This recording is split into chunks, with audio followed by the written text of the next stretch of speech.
What's the vibranium for? I'm glad you asked that because I wanted to take this time to explain my evil plan. Marvel's The Avengers Age of Ultron has now arrived in theaters, which only means one thing.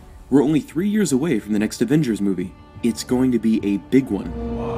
How do we know that? Because it's called Avengers Infinity War. It's so massive it's being split into 2 parts. And Marvel's cinematic universe has been planting seeds leading up to it for years. If you notice the big purple guy who showed up at the end of Age of Ultron, holding a big, scary-looking golden glove, he's Thanos. I will bathe the starways in your blood. And the thing he's holding is the Infinity Gauntlet. Once he fills it with the 6 Infinity Stones, he'll have the power to reshape and maybe end the universe. Just like Thor does in Avengers Age of Ultron, fans have been connecting the dots leading up to Infinity War for years, and in fact, the movies have already shown us 4 of the 6 Infinity Stones. The first one is contained inside the Tesseract, the powerful cosmic cube that first showed up in Captain America the First Avenger, then reappeared in the custody of Nick Fury and S.H.I.E.L.D. at the end of the first Thor movie, and finally was the cause of all kinds of destruction in the first Avengers film. At the end of that movie, it was transported by Thor back to his home of Asgard for safekeeping. Avengers also featured another Infinity Stone, though we didn't know it at the time. That can be harmful. Loki's Scepter contained the Mind Gem, and he used it to brainwash characters like Hawkeye, Well then.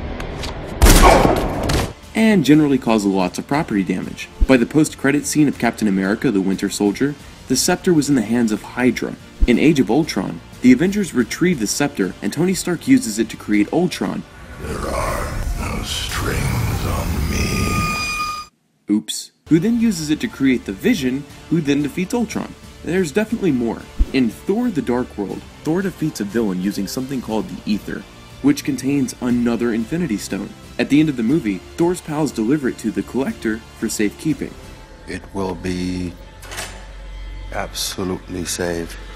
Yeah. Finally, in Guardians of the Galaxy, Star-Lord burgles an orb in the beginning of the movie, and it contains the 4th stone. Star-Lord and his pals show the orb to the Collector, who reveals that it's crazy powerful. Then Ronan the Accuser gets his hands on it, nearly destroys the planet Hala, and Star-Lord and his buddies defeat Ronan through the power of friendship, and the power of 1970s soul music. What are you doing? Dance off, bro! At the end of the movie, they leave the stone in the hands of the Nova Corps. Oh, and about that Infinity Gauntlet? We've seen one before in the first Thor movie, in Odin's Vault. But where did Thanos get his? Looks like we'll have to wait to find out. That's a nasty punchline, and it's both strange and baffling coming from writer-director Joss Whedon. You'll recall that he attracted headlines. Landmines. Their keen sense of smell and light weight allow them to identify but not trigger pressure-sensitive mines.